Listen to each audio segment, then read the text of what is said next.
ETV YouTube ఛానల్స్లో మీ వ్యాపార ప్రకటనల కోసం ఈ నంబర్కి కాల్ చేయండి. మన కోసం మనతో కొట్లాడే నిజమైన ప్రేమ చూపించే ఒకే ఒక వ్యక్తి అమ్మ.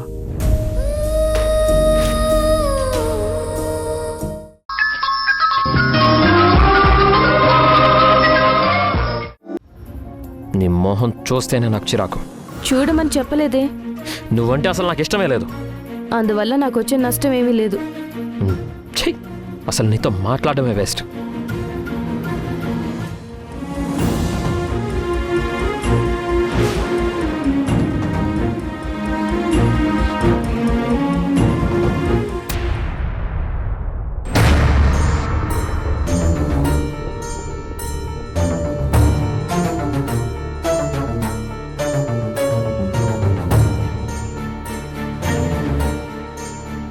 రే యష్, ఆగు.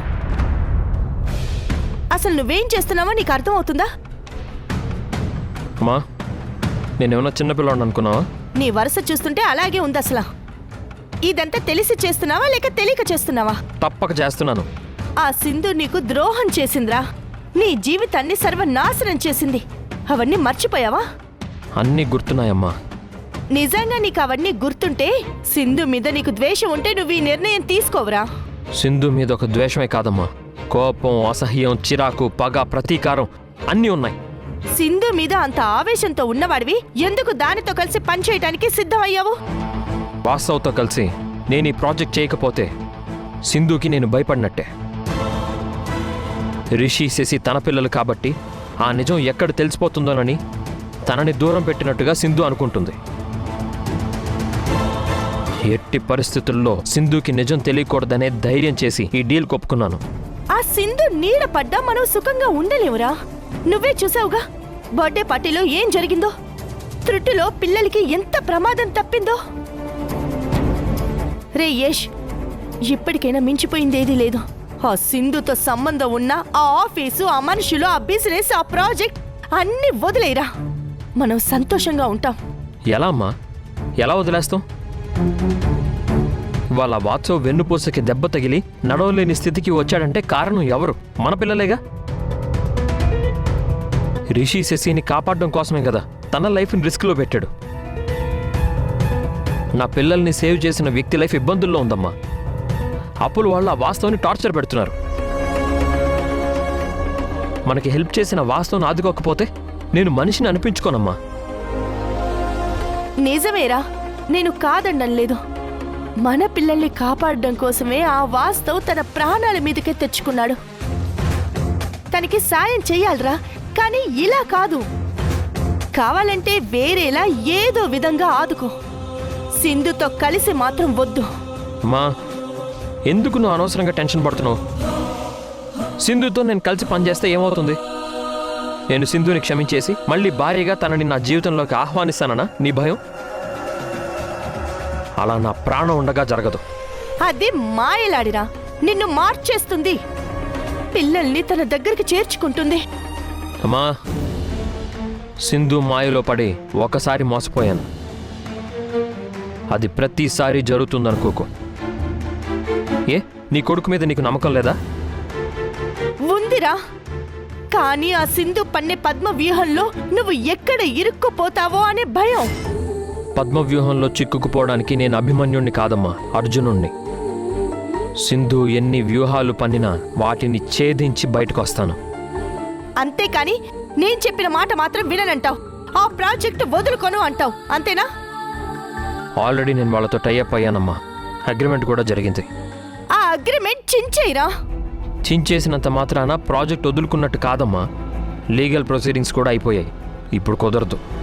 కుదరాలి.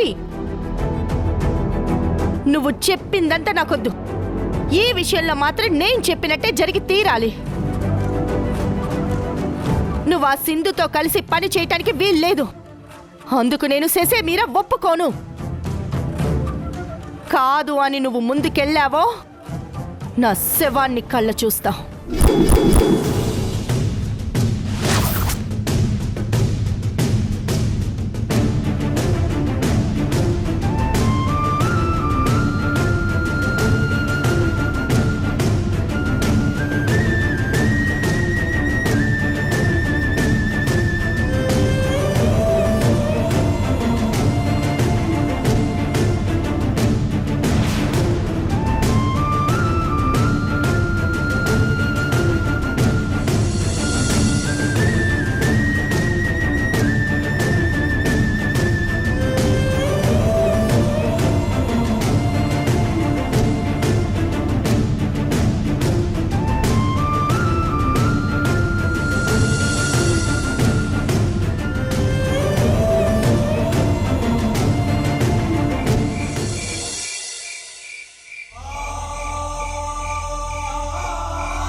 సింధు ఎన్ని వ్యూహాలు పన్నినా వాటిని ఛేదించి బయటకు వస్తాను.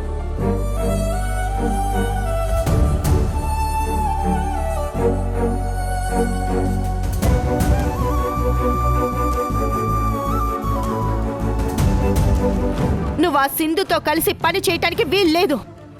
అందుకు నేను సెసే మీరా ఒప్పుకోను.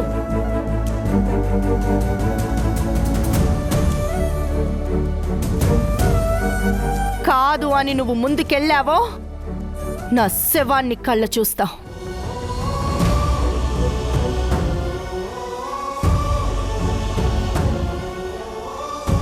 అమ్మకేమన్నా పిచ్చా? ఎందుకు ఇలా మాట్లాడుతుంది? అరే, పరిస్థితి అర్థం చేసుకోకుండా ప్రాజెక్ట్ డ్రాప్ అయిపోమంటే ఎలా? ఎంతసేపు సింధు గురించి భయపడుతుందే తప్ప తన కొడుకు మీద నమ్మకం పెట్టుకోవడం లేదు.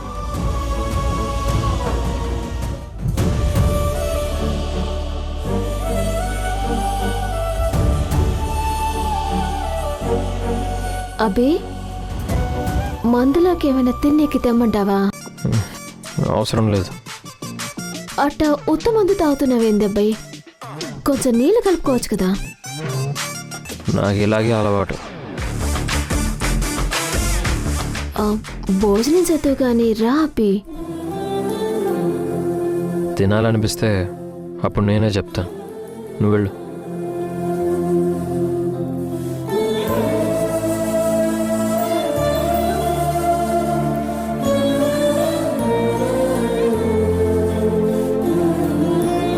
ఏంటి? ఏం లేదు. నాతో ఏమైనా మాట్లాడాలా?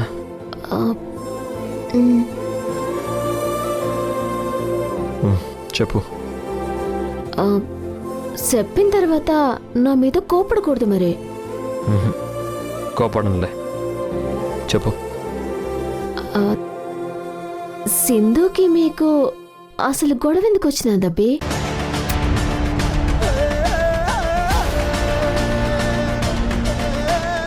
అదిగో, ఆ అమ్మి గురించి టాపిక్ వస్తేనే నువ్వు తట్టుకోలేక మందు తాగుతా ఉండవని నాకు అర్థమవుతా ఉండదబ్బి.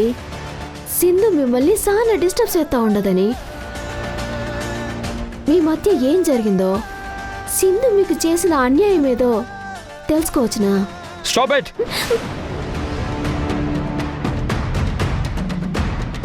నీకు ఆల్రెడీ చెప్పా ఆ సింధు గురించి నా దగ్గర డిస్కస్ చేద్దని. ఎందుకు మళ్ళీ మళ్ళీ తన మీద నువ్వు ఇంట్రెస్ట్ చూపిస్తున్నావు? నా మీద కోపడినని నువ్వు మాట ఇచ్చినావు అబ్బే. సారీ. ఆ సింధు పేరు వింటేనే నన్ను నేను కంట్రోల్ చేసుకోలేకపోతున్నాను. నువ్వేమనుకోవద్దు. నేను అడుగుండది సింధు మీద ఇంట్రెస్ట్తో కాదబ్బి. మరి ఇంకెందుకు తన గురించి అడిగావు? నీ మీదున్న ఇంట్రెస్ట్తో. నా మీద? అవునబ్బి. నువ్విట్ట అయిపోవడం ఎందుకో నాకు నచ్చడం లేదు. సింధు గురించి నీ సంతోషాన్ని నువ్వే పాడు చేసుకుంటా ఉండవు. నువ్వు హ్యాపీగా నవ్వుతా ఉంటే బాగుంటావబ్బే. నీ గతం తెలిస్తే నేనేమైనా నీకు సహాయపడగలుగుతానేమోనని అడుగుతా ఉండనబ్బి.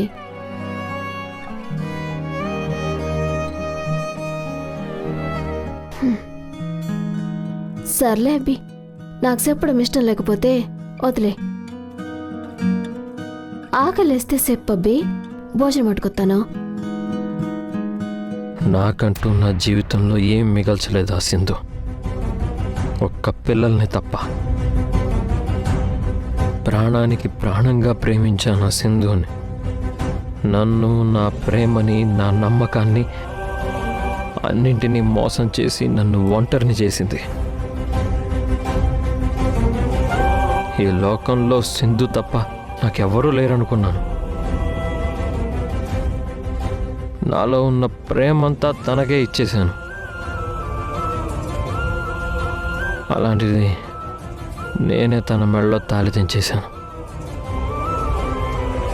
నా మనసంతా నువ్వే సింధు అని చెప్పిన నేను ఇప్పుడు అందరికంటే ఎక్కువగా సింధుని నేనే ద్వేషించేవాడిని అయ్యాను. నా సంతోషాన్ని నేను చంపుకోవడం లేదు, ఆ సింధునే చంపేసి వెళ్ళిపోయింది. నన్ను, నా జీవితాన్ని, నా భవిష్యత్తుని అన్నిటినీ చంపేసిపోయింది. నా ప్రాణాన్ని లాగేసింది.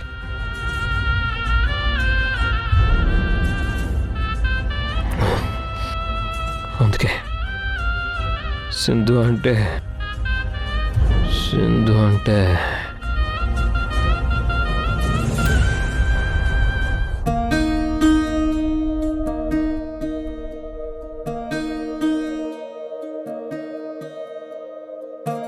ఏడుతు మల్లెలే కొప్పులోన చేరే దారిలేదే,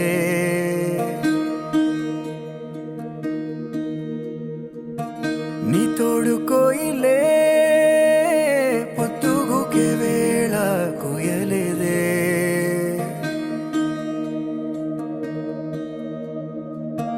రాయత్తు వాల తెరదాటి చేరావే చెలియా,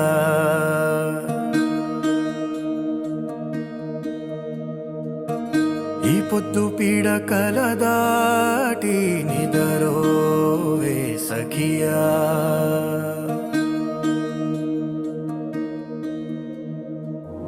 నీ కంటిరే పక్కలనే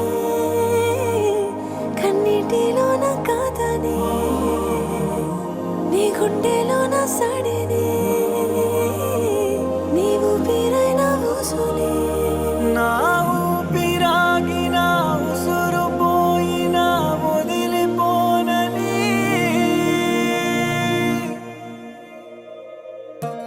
తరత్ తరతానే తరే రరే రరే తరే రరే,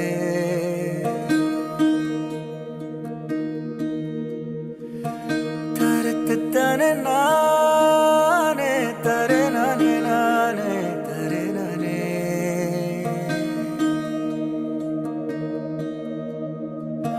తరత్ తరే తరే నానే తరే నానే తరే నా. హలో చెప్పమ్మి. బాలకుమారి ఎట్ట ఉండవే? ఇక నుంచి నా పేరు బాలకుమారి కాదమ్మే, సంధ్య. గుర్తుపెట్టుకోమే, నేను బానే ఉన్నాను. ఏంటే నీ పేరు మార్చేసుకుండావా? పేరే కాదమ్మే, మనిషిని, నా మనసుని కూడా మార్చేసుకుంటా ఉండాను. ఏమై ఉండదే నీకు? జీవితం అంటే ఏంది, ఎలా ఉండాలో నాకిప్పుడిప్పుడే తెలుస్తా ఉండదమ్మే. మొత్తానికి నీకేదో అయి ఉండాది, లేదంటే నువ్విట్ట మాట్లాడుండవు. ఆ ఇంటోళ్ళు నీకేదో మందు పెట్టుంటారు. అలాంటిదేం లేదమ్మీ. ఇక నువ్వేం చెప్పకు. నువ్వు వాడుండడం అంత మంచిది కాదు. వాళ్ళకి చేసిన సాయం చాలు కానీ వెంటనే బయలుదేరొచ్చి అమ్మి. ఎట్టా వస్తానమ్మీ? ఎందుకు రాలేవే? ఈ ఇంట్లో పరిస్థితులు అంత బాగాలేవో, నేనిప్పుడు రావడం కుదరదమ్మీ. మే పర్మనెంట్గా ఇంట్లోనే ఆళ్ళతోనే ఉండిపోతావా ఏంది? ఏమో అమ్మీ, ఇప్పుడు నేనేం చెప్పలేను. ఆయనకి నా అవసరం సానా ఉండదు. ఆయన ఎవరే? యష్ అమ్మీ, చాలా మంచోడు. ప్రేమని టైంపాస్గా ఫీల్ అవుతూ డబ్బాస చూపించి అమ్మాయిని దక్కించుకునే మగాళ్ళున్న ఈ రోజుల్లో ఒకే అమ్మాయిని ప్రాణానికి ప్రాణంగా ప్రేమించి పెళ్లి చేసుకొని ఆ అమ్మాయి మోసం చేసి వెళ్ళిపోయినా ఇప్పటికీ తన గురించే బాధపడే అబ్బాయిలు ఎంతమంది ఉంటారమ్మి? నిజంగా యష్ ప్రేమ చాలా గొప్పదమ్మి. ఏందమ్మి కొంపతి సతగాని ఇష్టపడుతున్నావా ఏంది? అట్లాంటిదేం లేదమ్మి. మరి దేనికే ఆ అబ్బి గురించి అంత గొప్పగా చెప్తా ఉండవు? గొప్పతనం గురించి కాదమ్మి, ఆయన మంచితనం గురించి చెప్తా ఉండాను. నిజంగా యష్ లాంటి ఆయన దొరకటం ఆ సింధు అమ్మి అదృష్టమమ్మి. ఇంత గొప్ప అదృష్టాన్ని ఆ సింధు ఎందుకు వదులుకొనుండాదో ఎందుకట్ట అబ్బిని మోసం చేసి వెళ్ళిపోయిండదో ఇప్పటికీ నాకు తెలియడం లేదమ్మి. ఆ అబ్బాయి గురించి నువ్వెంతగా ఆలోచిస్తుండావంటే నాకేదో అనుమానంగా ఉండాది. నువ్వెప్పుడు ఇంతే అమ్మి, ప్రతి చిన్న విషయానికి ఊరికి అనుమాన పడుతూ ఉంటావు. నేనుంటాను. అమ్మే,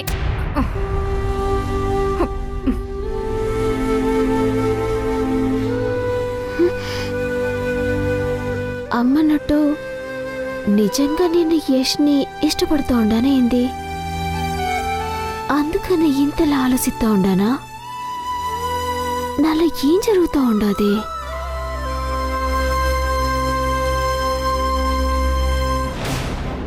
దీని మాటలు ఏదో తేడాగా ఉంటాయి. అమ్మనే నా మాట కూడా పట్టించుకోకుండా ఫోన్ పెట్టేసినాదంటే ఆ అబ్బి మీద దీనికేదో తెలియని అభిమానం పెరుగుతుండాది. ఇప్పుడు అది రాకుండా ఆ ఇంట్లోనే ఉండిపోతే పరిస్థితి ఏంది? అమ్మో, నా కూతురు నాకు దక్కదు. ఏదోటి చెయ్యాలా? ఏం చెయ్యాలా?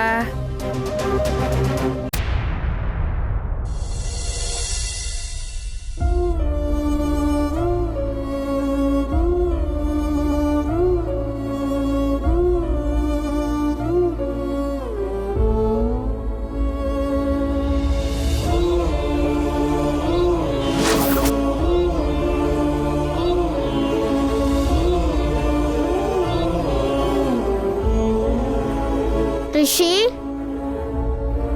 పాపం అన్ను వాళ్ళ నాన్నకి ఎలా ఉందో ఏంటో.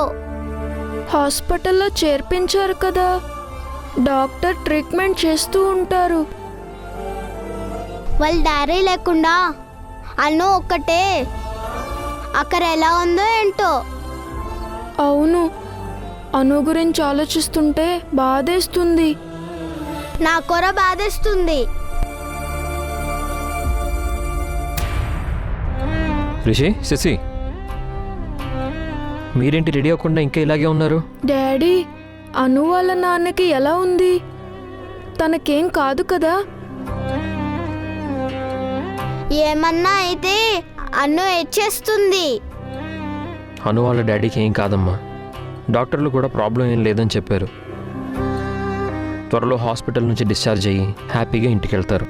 వాళ్ళ డాడీ రికవర్ అయ్యి ఇంటికి వస్తే అను ఎంత సంతోషం పడుతుంది. అవును, అనుకి వాళ్ళ డాడీ అంటే ఎంతో ఇష్టం. సరే, అనవసరంగా మీరిద్దరు ఈ విషయాల గురించి ఎక్కువగా ఆలోచించి ఫీల్ అవ్వకండి.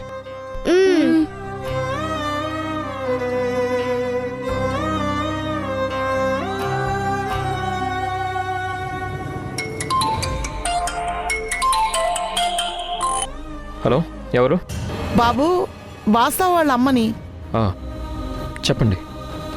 డాక్టర్ గారు నిన్ను ఒకసారి వచ్చి కలవమంటున్నారు బాబు. దేనికి? దేనికో చెప్పడం లేదు, నీతోనే మాట్లాడాలంట. నాకేదో భయంగా ఉంది బాబు, నువ్వు కొంచెం తొందరగా రా. అలాగేనండి, ఇప్పుడే బయలుదేరి వస్తాను. వాట్సాప్కి ఏం కాదు, మీరు ధైర్యంగా ఉండండి. నేను ఇప్పుడే బయలుదేరి వస్తాను.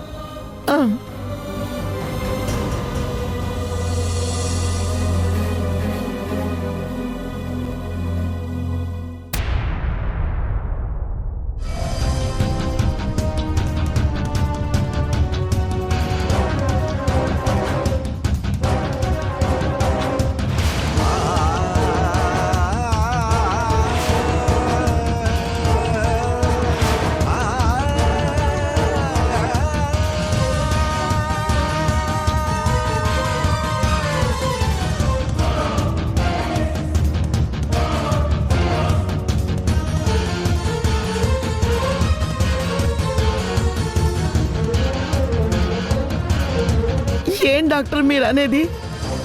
జీవితంలో నా కొడుకుకి నడవలేడా? నా బిడ్డ ఏం పాపం చేశాడని వాడికి ఇంత శిక్ష వేశావు?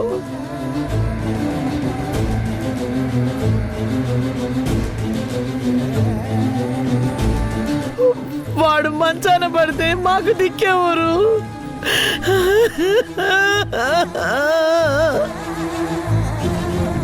డాక్టర్, ఎంత ఖర్చు అయినా పర్వాలేదు, స్పెషలిస్ట్ని పిలిపించండి. అవసరమైతే ఫారెన్ అయినా తీసుకెళ్దాం. వాత్సో వీల్ చైర్కి పరిమితం కాకూడదు. తను నడవాలి. ఏదో మార్గం దొరుకుతుంది. ప్రయత్నం చేయండి ప్లీజ్. పేషెంట్ రికవరీ అయ్యే ఛాన్స్ ఉంటే ఆ ఛాయిస్ ఏదో నేనే చెప్పేవాడిని కదా.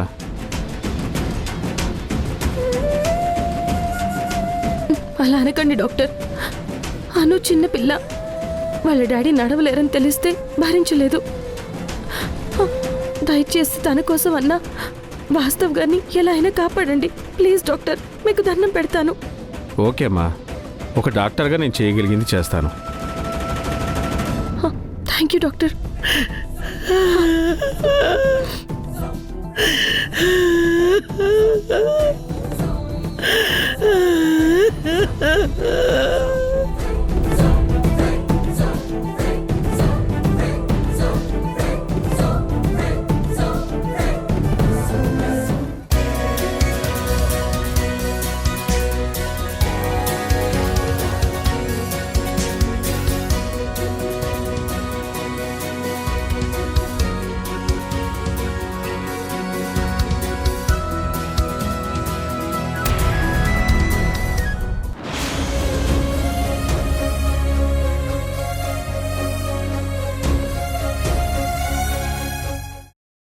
ఈటీవీ విన్ యాప్ రోజుకి కేవలం రూపాయి మాత్రమే. ఇప్పుడే ఈటీవీ విన్ యాప్ డౌన్లోడ్ చేసి సబ్స్క్రైబ్ చేయండి.